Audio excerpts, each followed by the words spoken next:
திருவள்ளூர் மாவட்டம் செங்குன்றம் அருகே காவல்துறையினர் நடத்திய வாகன சோதனையில் ஆந்திராவிலிருந்து உரிய ஆவணங்களின்றி கொண்டுவரப்பட்ட 1,08,00,000 ரூபாய் ரொக்கம் பறிமுதல் செய்யப்பட்டது.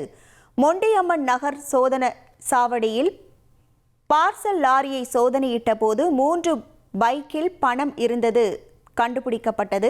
இது தொடர்பாக ஆந்திராவை சேர்ந்த 2 மற்றும் லாரி ஓட்டுநரிடம் காவல்துறையினர் விசாரணை நடத்தினர்.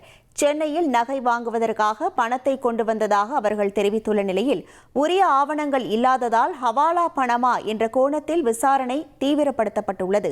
விசாரணைக்கு பிறகு பணம் வருமான வரித்துறையிடம் ஒப்படைக்கப்பட உள்ளது. இனி செல்லும் இடமெல்லாம் செய்தி.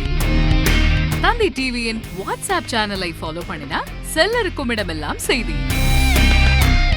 இதோ QR கோட் இப்பவே ஸ்கேன் பண்ணுங்க, ஃபாலோ பண்ணுங்க.